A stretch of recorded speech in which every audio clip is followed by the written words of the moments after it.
Hello friends, this is Kevin aka K-Man1 coming at you with another episode of Sly 2 Band of Thieves.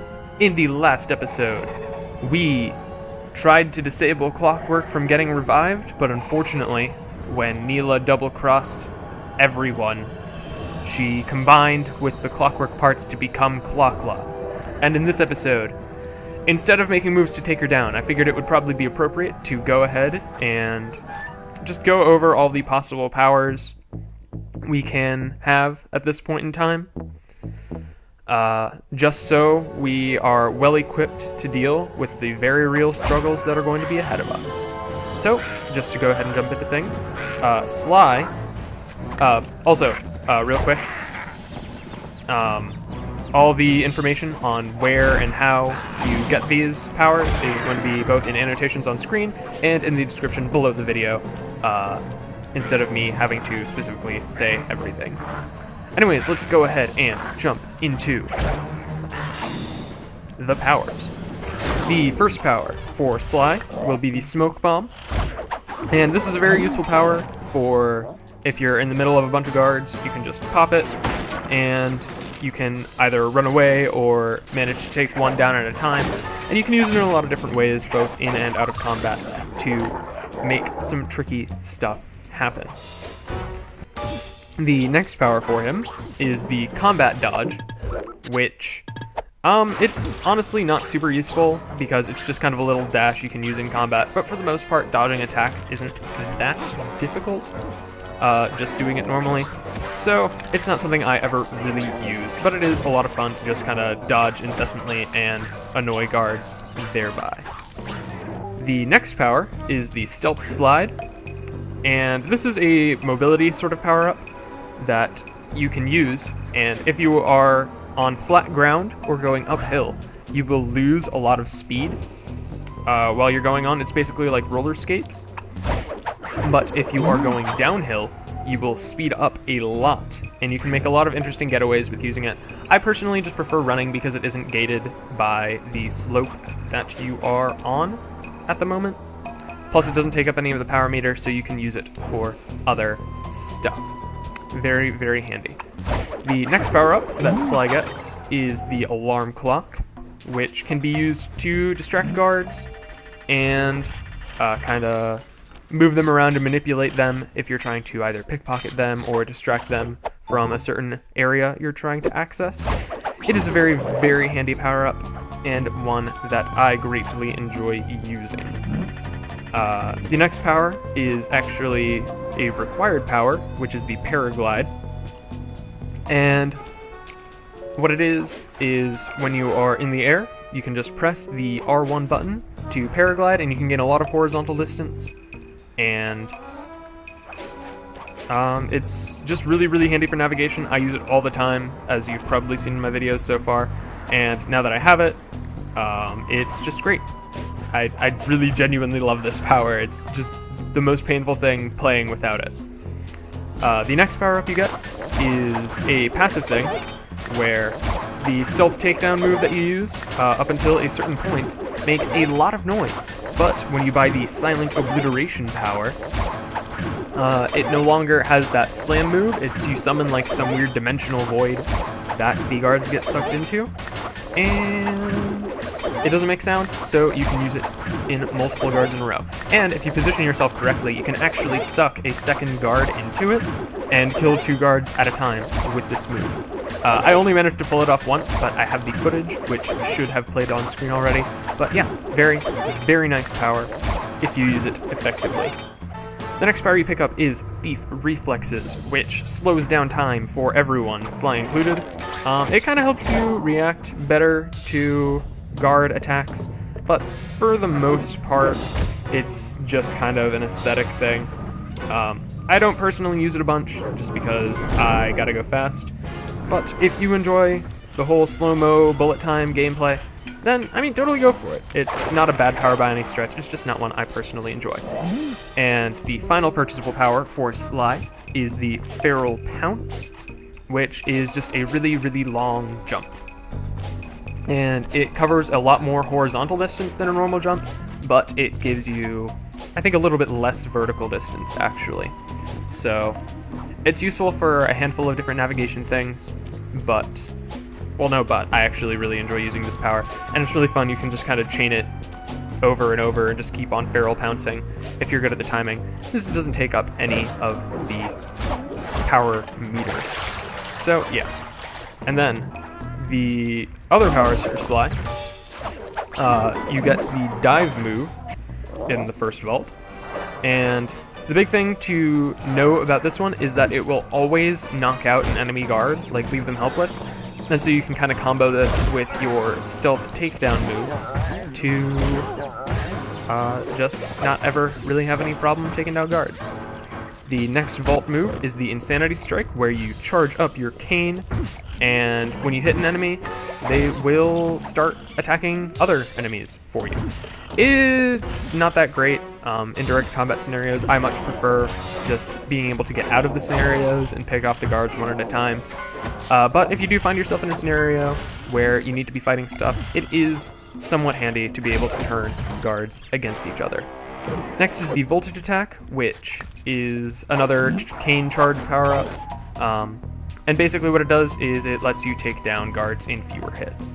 It's just, again, it's a combat power that I don't really use because Sly isn't the best in direct combat scenarios. Next is the Long Toss move, which will apply to both Sly and Bentley's thrown objects. It gives you more distance. It's a passive thing, and you can't really do anything about it. Really, really handy if you enjoy using projectiles, but beyond that, eh. Next is the Rage Bomb, which I was mistaken in thinking was a Bentley power. It is still a Sly power, and it's basically an AoE Insanity Strike. You can use it on multiple enemies, but it suffers from the same basic problems of the first one. Next is the Music Box, which is an upgrade to the alarm clock, basically, that will make guards go to sleep when you use it on them, which, believe it or not, is actually a much more useful thing than I previously said. Yeah, when I first got this power, I thought it was going to be completely useless, but then as I forced myself to use it more, partially for the purpose of this video and partially just to prove to myself that it wasn't worthless, I actually really, really enjoy this power. You can also use it in combat scenarios to make guards go to sleep, and then you can just use a stealth takedown move on them. And it's definitely a move that is only limited by your creativity.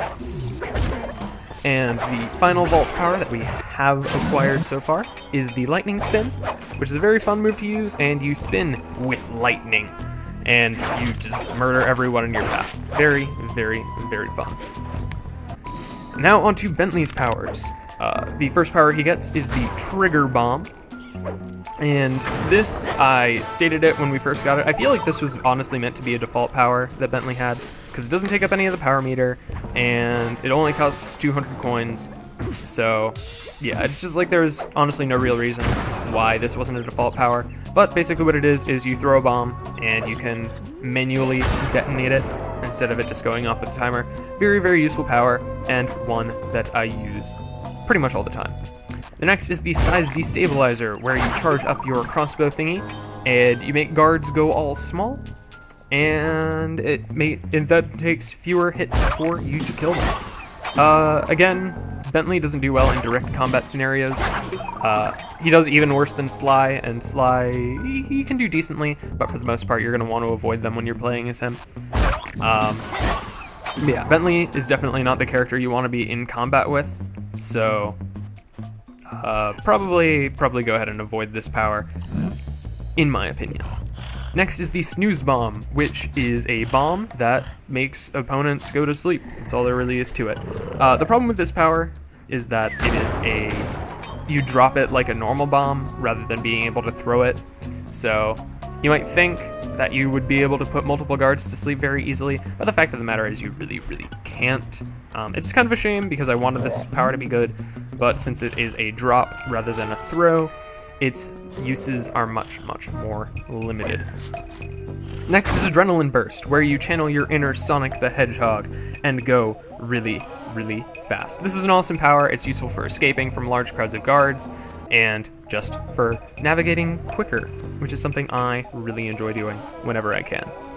Next up is the HP Extractor, aka the Health Extractor, but I wrote HP in my notes because I'm used to saying HP for everything that involves health. But yeah, it's the health extractor, and what it is you throw it and activate it, and it always gives you a little health pack from a guard. And so health packs will restore the exact amount of the power meter you used in order to use this power, so it's basically just a way of regaining health if you manage to isolate a guard. It's handy, but for the most part, I don't really ever get low on health with Bentley because he has so many escape tools built into his power-ups, and yeah. But it is a fun power if you do find yourself low on health, and you can just kind of suck them into whatever technology this is that does this. The next power is the Hover Pack, which is essentially just more jump distance. Something to note about this power is that using it from the ground, you can jump out of it a second time, but if you double jump and then use it, you can gain a lot more distance that way. So that's definitely the way you're gonna be wanting to use it if you are using this power. It's something I definitely use and is very useful. Next is the Reduction Bomb, which is just a bomb that is an AoE version of your size destabilizer.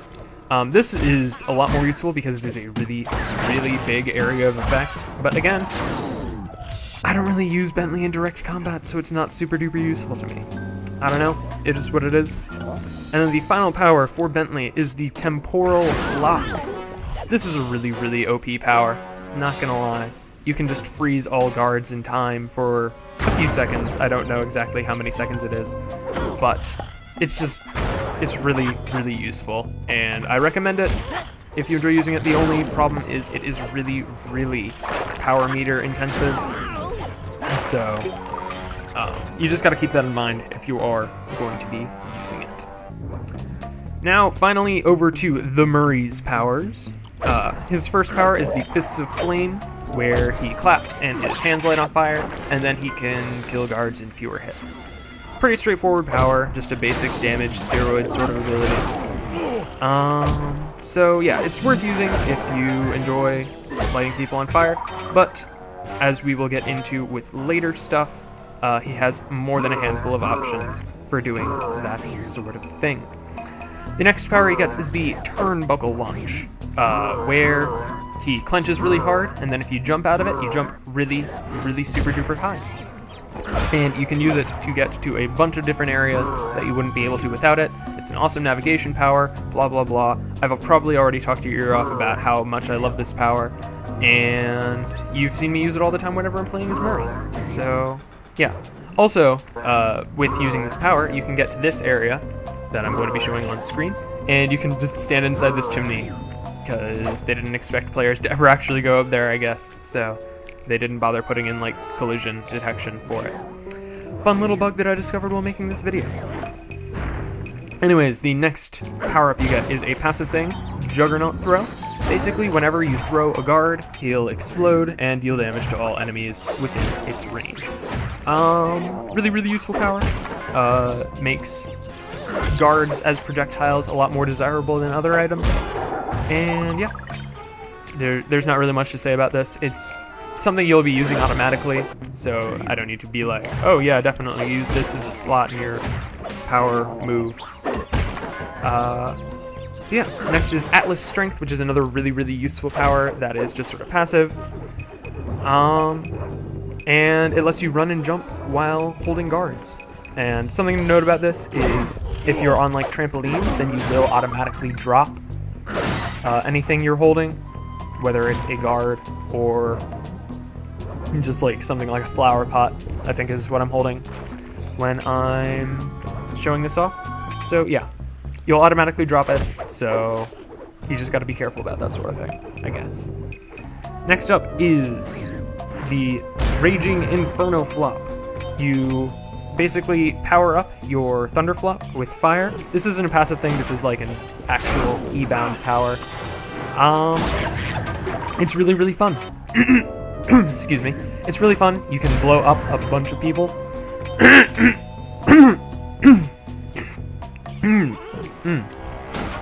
This This is a really fun power. You can blow up a bunch of people within its range at a time, and it's just really, really fun to use. And it's called the Raging Inferno flop. Why wouldn't you want to use this power? Anyways, next is the Berserker Charge, which Bentley has his Adrenaline Burst, which is mostly for escaping, but this is definitely an offensive tool. It will automatically knock out anyone you run into.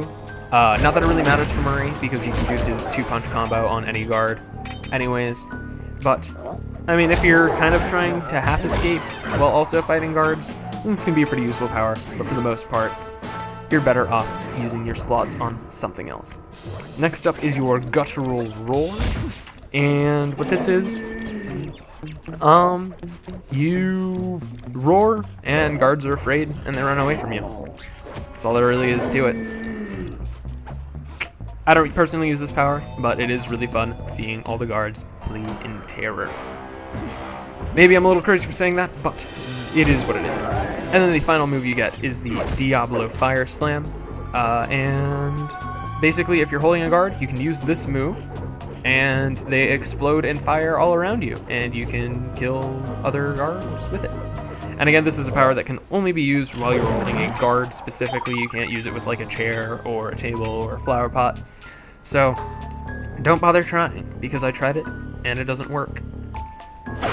Anyways, I'm just going to go ahead and throw up my personal power setups. These are just what I enjoy using, and the keys I enjoy having them bound to, but obviously you can feel free to use whatever works for you. So yeah, that's all the powers, and I'm going to go ahead and put in the clue collection montage for the final area, just so that the next video isn't super duper long, because I already have it recorded and there's a bunch of footage that needs to go into it. But yeah, thank you very much for watching, and I will see you in the next video.